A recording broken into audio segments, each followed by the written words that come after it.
Hello guys, मैं हेमंत स्वामी हिंदी की online class में फिर आपके समक्ष उपस्थित हूँ। तो आज हमारा अध्ययन का विषय रहेगा कक्षा 10 की हिंदी पाठ्य पुस्तक जो पूरक पाठ्य पुस्तिका है, कृतिका भाग 2।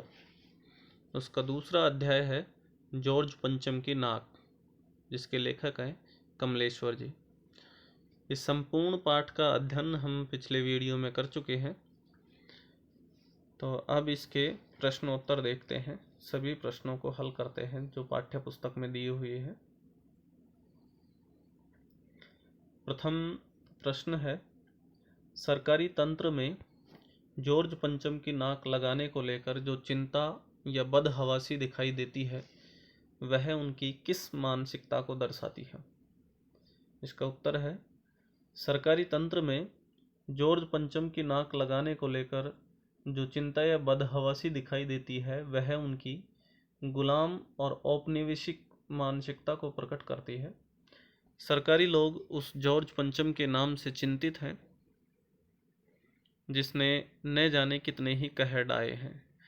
तो ये जो ब्रिटिश शासक जॉर्ज पंचम है, ये हिंदुस्तान में आकर इन्होंने काफ़ी लूटा था और जो हमारे देशवासी थे उन पर काफ़ी जुल्म ढाए थे, कहर ढाए थे, अत्याचार किया था। उसके अत्याचारों को याद न कर उसके सम्मान में जुट जाते हैं। तो ये मानसिकता यहाँ प्रकट की गई है। सरकारी तंत्र अपने अयोग्यता, अदूरदर्शिता, मूर्खता और चाटुकारिता को दर्शाती है।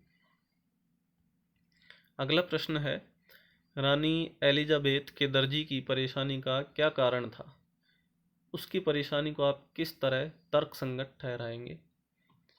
इसका जवाब है, रानी का दर्जी रानी के लिए नई पोशाकों को बनाने के लिए परेशान था कि जब वो दौरे पर निकल रही थी तो अलग अलग दौरे पर रानी क्या क्या पहनेगी, किस समय कौन से वस्त्र धारण करेगी, इसलिए वह परेशान था। रानी एलिजाबेथ के दर्जी को भारत, पाकिस्तान और नेपाल के पहनावे, ओढ़ावे या मौसम की कोई जानकारी नहीं थी। दर्जी यह सोचकर परेशान हो रहा था कि भारत, पाकिस्तान और नेपाल यात्रा के समय रानी किस अवसर पर क्या पहनेगी। रानी की पोशाक उनके व्यक्तित्व से मेल खानी आवश्यक थी। रंग चयन में खासी सावधानी बरतना आवश्यक था। रानी इस यात्रा पर अपने देश का प्रतिनिधित्व कर रही थी, अर्थात उनके कपड़ों का उनकी मर्यादा के अनुकूल होना जरूरी था। रानी की वेशभूषा तैयार करने में यदि उससे कोई चूक हो जाती तो उसे रानी के क्रोध का सामना करना पड़ता। अगला प्रश्न है, और देखते ही देखते नई दिल्ली की काया पलट होने लगा।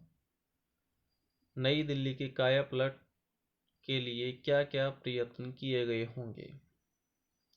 इंग्लैंड की महारानी एलिजाबेथ की आने की संकेत पाते ही नई दिल्ली की काया पलट होने लगा और इसके लिए हर स्तर पर अनेक प्रयत्न किए गए होंगे। जैसे पूरे दिल्ली शहर में साफ सफाई के लिए विशेष योजनाएं तैयार की गई होंगी।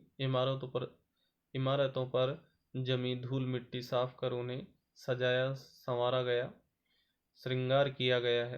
ये पाठ्य पुस्तक में भी दिया है कि दिल्ली पूरी तरह से जवान हो गई थी, साफ सफाई कर दी थी, सड़कें जवान होने लगी थी और इमारतें भी एक कोमलांगी महिला की तरह उसको श्रृंगार किया जा रहा था, अर्थात इमारतों को सजाया गया था।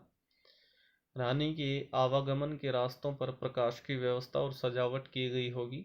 सड़कों के नाम की पट्टी लगाकर रेलिंग और क्रॉसिंग को रंगीन किया गया होगा। स्थान स्थान पर फौजी टुकड़ियां तैनात की गई होंगी सुरक्षा बल के तौर पर। जगह जगह स्वागत द्वार बनाया गया होगा। मार्ग पर दोनों देश के ध्वज लहराए गए होंगे, ब्रिटिश और भारतीय। राजपथ के दोनों और फूल पौधे लगाए होंगे। तो ये सभी तैयारियां की गई होंगी उनके स्वागत में। अगला प्रश्न है, आज की पत्रकारिता में चर्चित हस्तियों के पहनावे और खान पान संबंधी आदतों आदि के वर्णन का दौर चल पड़ा है। तो इसमें पूछा गया है, प्रथम प्रश्न में इसी के दो भाग बनाए हैं, जिसमें से एक ये पूछा है कि इस प्रकार की पत्रकारिता के बारे में आपके क्या विचार हैं। इसमें स्वयं के विचार पूछे हुए हैं, तो मैं अपने विचार यहाँ रख रहा हूँ। इसके अतिरिक्त आप अपने विचार भी इनसे मेल खाते हुए रख सकते हैं। आज की पत्रकारिता में चर्चित हस्तियों के पहनावे और खान पान संबंधी आदतों आदि के वर्णन का दौर चल पड़ा है। वह अनावश्यक है, आवश्यक नहीं है। इस तरह की पत्रकारिता राष्ट्रहित के अनुकूल नहीं है, राष्ट्र हित के लिए नहीं है, क्योंकि यह पत्रकारिता युवा पीढ़ी को भ्रमित कर रही है। यह पीढ़ी हमारे समाज के होने वाले मजबूत स्तंभ है। पत्रकारिता लोकतंत्र का वह मुख्य स्तंभ है जो समाज के अधिकारियों को प्रहरी के रूप में समाज तथा राष्ट्र दोनों के विकास में महत्वपूर्ण भूमिका अदा करती है। जो समाज के अधिकारों के प्रहरी के रूप में समाज और राष्ट्र दोनों के विकास में महत्वपूर्ण भूमिका अदा करती है। अगला प्रश्न है, आज की पत्रकारिता में चर्चित हस्तियों के पहनावे और खान पान संबंधी आदतों आदि के वर्णन का दौर चल पड़ा है। इस तरह की पत्रकारिता आम जनता विशेषकर युवा पीढ़ी पर क्या प्रभाव डालती है। तो इसी का दूसरा प्रश्न है कि इस तरह की जो पत्रकारिता है वो आम जनता पर या युवा पीढ़ी पर क्या प्रभाव डाल रही है। तो इसका जवाब है, इस प्रकार की पत्रकारिता पाठकों को दिग्भ्रमित कर रही है। दिग्भ्रमित से तात्पर्य, दिक् अर्थात दिशा, चारों दिशाओं में भ्रमित कर रही है। तो कहने से तात्पर्य है कि चारों ओर भ्रमित कर रही है और विशेषकर युवा पीढ़ी पर नकारात्मक प्रभाव डालती है। इस तरह की पत्रकारिता नौजवान पीढ़ी को नकल करने की ही शिक्षा दे रही है। यह पीढ़ी अपने सामाजिक व्यवहार और लक्ष्य को भूल व्यर्थ की सजावट में समय और धन खर्च करने लगती है। राष्ट्र को सही दिशा में चलाने के लिए यह आवश्यक है कि पत्रकारिता का प्रत्येक विषय समस्त नागरिकों के हित में हो न कि लोगों के पथभ्रष्ट करने के लिए हो। अगला प्रश्न है, जॉर्ज पंचम की लाट की नाक को पुनः लगाने के लिए मूर्तिकार ने क्या क्या प्रयत्न किए। तो जॉर्ज पंचम की जो नाक गायब थी उस पर, तो उसको लगाने के लिए मूर्तिकार के द्वारा क्या क्या प्रयत्न किए गए हैं। तो मूर्तिकार के द्वारा किए गए प्रयत्न निम्नलिखित हैं। मूर्ति के पत्थर के प्रकार आदि का पता न चलने पर व्यक्तिगत रूप से नाक लगाने की जिम्मेदारी लेते हुए देश भर के पहाड़ों और पत्थर की खानों का तूफानी दौरा किया। उसने देश में लगे हर छोटे बड़े नेताओं की मूर्ति की नाक से जॉर्ज पंचम की लाट की नाक का मिलान किया, ताकि उस मूर्ति से नाक निकाल कर जॉर्ज पंचम की लाट पर नाक लगाई जा सके। परंतु दुर्भाग्य से सभी की नाक जॉर्ज पंचम की नाक से बड़ी निकली। आखिर जब उसे नाक नहीं मिली तो हताश, मूर्तिकार और चिंतित एवं आतंकित हुक्मरानों ने जिंदा इंसानों की नाक लगवाने का परामर्श दिया और यह प्रयत्न भी किया गया। अगला प्रश्न है, प्रस्तुत कहानी में जगह जगह कुछ ऐसे कथन आए हैं जो मौजूदा व्यवस्था पर करारी चोट करते हैं। जैसे उदाहरण के लिए, फाइलें सब कुछ हजम कर चुकी हैं, सब हुक्कामों ने एक दूसरे की तरफ ताका। तो पाठ में आए ऐसे अन्य कथन छाट कर लिखिए। इसी प्रकार से जो वर्तमान की व्यवस्था है उस पर करारा व्यंग कर रही हैं। कमलेश्वर जी ने ये व्यंग के माध्यम से प्रकट किया है इस अध्याय में। मौजूदा व्यवस्था पर चोट करने वाले कुछ कथन निम्नलिखित हैं इसमें। जैसे शंख इंग्लैंड में बज रहा था, गूंज हिंदुस्तान में हो रही थी। अर्थात रानी तैयारी कर रही थी इंग्लैंड में हिंदुस्तान आने की, और वैसे वो ब्रिटिश सरकार की रानी थी, जबकि उसका स्वागत यहाँ इस प्रकार से किया जा रहा था जैसे कि कोई ही देश का कोई महान नेता हो। गश्त लगती रही और लाट की नाक चली गई। तो ये भी मौजूदा जो शासन व्यवस्था है उस पर करारा व्यंग है। किस प्रकार से अकर्मण्यता और घूसखोरी के कारण गश्त लगती रही और लाट की मूर्ति की नाक गायब हो गई। सड़कें जवान हो गई, बुढ़ापे की धूल साफ हो गई। पुरानी जो भी वहाँ पर चीज़ें थी, गंदगी थी, उसको साफ कर दिया गया, सड़कों को स्वच्छ कर दिया गया, अर्थात उनकी मरम्मत करवाई गई, नई करवाई गई। रानी आए और नाक न हो तो हमारी भी नाक नहीं रह जाएगी। तो जब रानी का आगमन हो रहा था हिंदुस्तान, तो उनके संदर्भ में कहा है कि रानी एलिजाबेथ हिंदुस्तान आए और जॉर्ज पंचम की नाक न हो तो इसमें हमारी नाक नहीं रहेगी, अर्थात हमारी कोई इज्जत नहीं रहेगी। एक खास कमेटी बनाई गई और उसके जिम्मे यह काम दे दिया गया। जॉर्ज पंचम की नाक का पत्थर ढूंढने, उसके पत्थर की किस्म ढूंढने, कि उसका पूरे इतिहास जानने के लिए कि कहाँ कब ये लाट लगाई गई, इसका निर्माण कब हुआ, कहाँ हुआ, कैसे हुआ, कौन से पत्थर किस्म से हुआ, तो इसके लिए एक अलग ही कमेटी का निर्माण कर दिया गया और उसे ये जिम्मेदारी दी गई।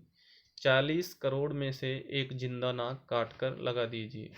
तो उनके द्वारा सभी प्रयत्न किए गए। जब सारे के सारे प्रयत्न विफल हुए जॉर्ज पंचम की नाक लगाने के, तो अंत में ऐसा क्रूर आदेश दिया गया जो अमानवीय था। उनके द्वारा कहा गया कि अगर ये सारे प्रयत्न विफल हो गए हैं तो 40 करोड़ लोगों में से कोई एक ऐसा व्यक्ति होगा जिसकी नाक जॉर्ज पंचम की नाक से मिलती होगी, तो उस जिंदा व्यक्ति की नाक लगा दीजिए। अगला प्रश्न है, नाक मान सम्मान व प्रतिष्ठा का द्योतक है, स्वरूप है।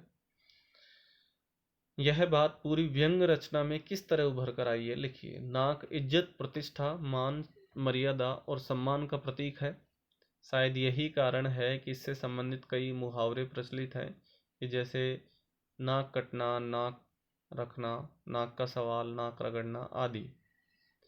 इस पाठ में नाक मान सम्मान व प्रतिष्ठा का द्योतक है। इस बात को लेखक ने विभिन्न बातों द्वारा व्यक्त की है। रानी एलिजाबेथ अपने पति के साथ भारत के दौरे पर आ रही थी। ऐसे मौके में जॉर्ज पंचम की नाक का न होना उसकी प्रतिष्ठा को धूमिल करने जैसा था। ये सभी तांत्रिक विदेशियों की नाक को ऊंचा करने को और अपने नाक का सवाल बना लेते हैं। यहाँ तक कि जॉर्ज पंचम की नाक का सम्मान भारत के महान नेताओं एवं साहसी बालकों के सम्मान से भी ऊंचा था। इस पाठ में सरकारी तंत्र की मानसिकता की स्पष्ट झलक दिखाई देती है। अगला प्रश्न, जॉर्ज पंचम की लाट पर किसी भी भारतीय नेता, यहाँ तक कि भारतीय बच्चे की नाक फिट न होने की बात से लेखक किस ओर संकेत करना चाहता है। जॉर्ज पंचम इंग्लैंड के राजा थे, जिसने भारतीय स्वतंत्रता संग्रामियों पर बहुत जुल्म ढाए, उन पर अत्याचार किए, कहर ढाए। उसकी लाट की नाक टूट गई थी। बहुत ढूंढने पर भी किसी भारतीय महापुरुष या स्वतंत्रता सेनानी की नाक फिट न बैठ सकी। यहाँ लेखक ने भारतीय समाज के महान नेताओं व साहसी बालकों के प्रति अपना प्रेम प्रस्तुत किया है, व्यक्त किया है। सभी भारतीय जिन्होंने देश की आज़ादी के लिए अपने बलिदान दिए, चाहे वह बूढ़ा हो या जवान हो या बच्चा ही क्यों न हो, उनकी मान मर्यादा और इज्जत के समक्ष जॉर्ज पंचम या उसके समतुल्य किसी अन्य व्यक्ति की कोई इज्जत नहीं है। इसलिए इनकी नाक जॉर्ज पंचम की नाक से सहस्त्रों गुना ऊंची है।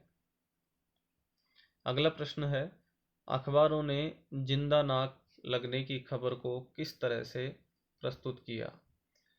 इसका जवाब है, अखबारों ने यह खबर छापी कि नाक का मसला हल हो गया है। राजपथ पर इंडिया गेट के पास वाली जॉर्ज पंचम की लाट की नाक लग गई है। अगला प्रश्न है, नई दिल्ली में सब था, सिर्फ नाक नहीं थी। इस कथन के माध्यम से लेखक क्या कहना चाहते हैं। इस कथन के माध्यम से लेखक ब्रिटिश सरकार का भारत में सम्मान को प्रदर्शित करना चाहते हैं। हाँ, इस कथन के माध्यम से लेखक ब्रिटिश सरकार का भारत में सम्मान को प्रदर्शित करता है। उसने इस कथन में ब्रिटिश सरकार पर व्यंग कसा है। एलिजाबेथ एवं प्रिंस फिलिप के आने पर 40 करोड़ भारतीयों में से किसी की जिंदा नाक काटकर जॉर्ज पंचम की लाट में लगा देने की अपमानजनक बात सोचना और करना। यदि सच में दिल्ली के पास नाक होती, अर्थात उनकी इज्जत होती, तो इतना बखेड़ा खड़ा न करके सीधे जॉर्ज पंचम के लाट को ही हटवा दिया होता। अगला प्रश्न है कि जॉर्ज पंचम की नाक लगने वाली खबर के दिन अखबार चुप क्यों थे? अखबार उस दिन चुप थे ब्रिटिश सरकार को दिखाने के लिए किसी जिंदा इंसान की नाक जॉर्ज पंचम की लाट की नाक पर लगाना किसी को पसंद नहीं आया। यदि वे सच छाप देते तो पूरी दुनिया क्या कहती? दुनिया के लोग जब जानते कि आज़ादी के बाद भी दिल्ली में बैठे हुक्मरान आज भी अंग्रेज़ों के आगे अपनी दुम हिलाते हैं, अर्थात उनकी दास्ता में लगे हुए हैं। तो ये जॉर्ज पंचम के पाठ से, जॉर्ज पंचम की नाक जो पाठ है उसके सभी प्रश्नों को हल कर चुके हैं। धन्यवाद।